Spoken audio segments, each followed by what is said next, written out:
Jangan lupa subscribe, like, share, and comment.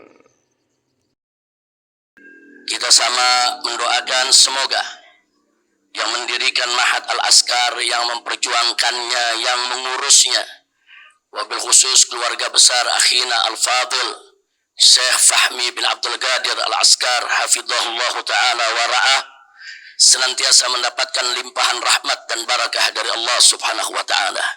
Dan mudah-mudahan Ma'had Al-Askar, nasallallahu subhanahu wa ta'ala an yaj'alahu ma'hadan ma'muran munawwaran salihan tayyiban nafi'an mubarakan amin ya rabbal alamin. Baik ahiba'il kiram, acara demi acara sudah sama kita ikuti dengan seksama. Bahkan ada bagian-bagian acara tadi yang begitu mengesankan, membuat kita semua terharu. Tatkala para wisudawan dan wisudawati tadi bertemu, berpelukan dengan para orang tua mereka. Kita berdoa mohon kepada Allah agar para wisudawan dan wisudawati yang tadi sudah diwisuda di tempat ini, semoga hafalannya diperkuat oleh Allah, dijaga oleh Allah, dan semoga tetap sampai akhir hayatnya menjadi hafiz dan hafizah. Amin ya rabbal alamin. Nah, berkaitan dengan ini ya ikhwan, saya ingin ingatkan diri saya dan semua yang ada di sini apa yang Allah nyatakan dalam Al-Qur'anul Karim. Wallahu subhanahu wa ta'ala qal, inna nahnu nazzalna dzikra wa inna lahu lahafizun. Shadaqallahul azim. Luar biasa ibadallah. Dalam ayat ini Allah sendiri yang menyatakan inna nahnu, sesungguhnya kami, nazzalna dzikra, telah menurunkan az-zikra. Az-zikra salah satu nama daripada Al-Quran. Kita tahu bahwa Al-Quran memiliki banyak nama. Salah satu namanya disebutkan oleh Allah dalam Al-Quran adalah az-zikra. Inna nahnu nazzalna dzikra wa inna lahu lahafizun. Dan Allah subhanahu wa ta'ala memberikan jaminan, di mana Allah menyatakan bahwa sesungguhnya kamilah yang akan menjadi penjaga Al-Quran.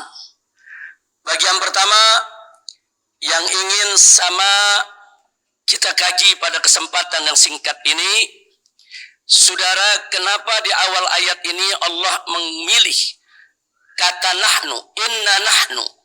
Allah memilih kata nahnu, Allah tidak memilih kata ana. Nahnu kita tahu dalam bahasa Indonesia adalah kami. Sesungguhnya kami yang telah menurunkan Al-Quran, kami. Maka di sini ada dua jawaban yang menarik.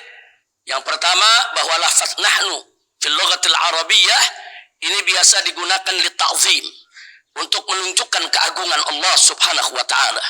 Jadi kami dalam ayat ini bukan untuk menunjukkan adat, tapi untuk menunjukkan ta'zimillahi subhanahu wa ta'ala, untuk kita mengagungkan Allah. Allah maha besar, Allah maha agung, dan Allah maha berhak untuk menggunakan nahnu untuk zatnya, saudara.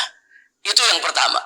Tapi ada rahasia lain kedua yang juga perlu kita sama-sama menghayatinya, saudara. Kalau Allah subhanahu wa ta'ala sudah menyatakan nahnu, ada isyarat. Berarti di sana ada unsur lain yang Allah libatkan. Baik dalam penurunan Al-Quran maupun di dalam penjagaan Al-Quran. Di dalam menurunkan Al-Quran, unsur lain yang Allah libatkan pertama adalah malaikat Jibril alaihissalam, yang Allah libatkan, Allah tugaskan untuk melakukan proses pewahyuan kepada Nabi kita Sayyiduna Muhammad sallallahu alaihi wa alihi wa sahbihi wasallam. Nah, kemudian enggak sampai di situ. Kemudian Nabi alaihi salatu wasallam setelah menerima proses pewahyuan Al-Qur'anul Karim, beliau sampaikan kepada para sahabatnya yang mulia radhiyallahu anhum. Di mana kemudian para sahabatnya menyampaikan ke tabi'in, tabi'in menyampaikan ke tabi'in, dan seterusnya sampai ke zaman kita sekarang ini. Jadi bagaimana Allah menurunkan Al-Quran kepada kita melalui proses pewahyuan, melalui malaikat Jibril kepada Nabi. Kemudian Nabi menyampaikan ke sahabat, sahabat menyampaikan ke tabi'in, tabi'in menyampaikan ke tabi'in, dan seterusnya sedemikian rupa. Inilah unsur-unsur lain yang dilibatkan oleh Allah subhanahu wa ta'ala di dalam menyampaikan Al-Quran hingga sampai kepada kita saat ini. Alhamdulillahi Rabbil Alamin.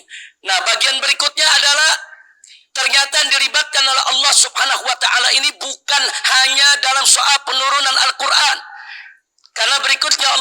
mengatakan wa inna lahu lahafizun, dan sesungguhnya kami yang akan menjadi penjaga bagi Al-Quran. Nah, di dalam menjaga Al-Quran pun Allah subhanahu wa ta'ala juga menggunakan kata inna. Lagi-lagi Allah menggunakan kata kami, saudara. Kenapa?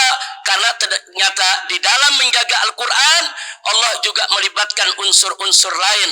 Allah pilih, Allah berikan tugas kepada mereka untuk menjaga Al-Quran. Nah, siapa di antara yang dipilih oleh Allah untuk menjaga Al-Quran? Al-Huffaz. Mereka-mereka yang menghafal Al-Quranul Karim. Jadi orang-orang yang dipilih oleh Allah, saudara, di seluruh dunia ini Allah anugerahkan kepada mereka hafalan Al-Quranul Karim. Berarti mereka dipilih oleh Allah ikut menjadi penjaga Al-Quran. Subhanallah. Jadi perlu kita ketahui bahwa Al-Quran sejak awal dari zaman Nabi alaihi salatu wassalam sampai hari ini mahfuzun fi suduril muslimin. Mahfuzun fi sudur, bukan mahfuzun fi sutur, saudara. Jadi Al-Quran bukan hanya yaitu tersimpan di balik lembaran-lembaran mushaf, saudara. Tapi yang lebih utama lagi adalah Al-Quran disimpan oleh Allah di dada-dada orang yang beriman. Makanya mari kita lihat sepanjang sejarah kolonialisme, saudara.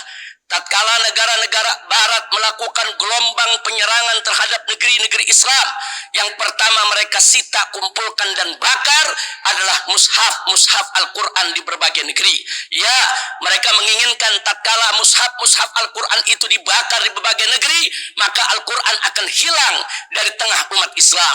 Karena mereka, orang-orang musuh-musuh Islam ini sadar betul bahwa Al-Quran itu adalah golbul Islam. Al-Quran itu adalah jantung Islam. Kalau ingin menghancurkan Islam, hancurkan Qurannya. Kalau ingin merusak Islam, rusak Al-Qurannya, saudara. Maka itu di benak mereka pikir dengan membakar Al-Quran, memusnahkan mushaf Al-Quran di berbagai negeri yang mereka lakukan gelombang serangan habis-habisan. Mereka pikir dengan itu Al-Quran akan hilang dari tengah-tengah umat Islam, saudara. Mereka tidak tahu kalau Al-Quran itu disimpan oleh Allah bukan hanya fis sutur, tapi Allah simpan fis sudur, fis sudurul mukminin.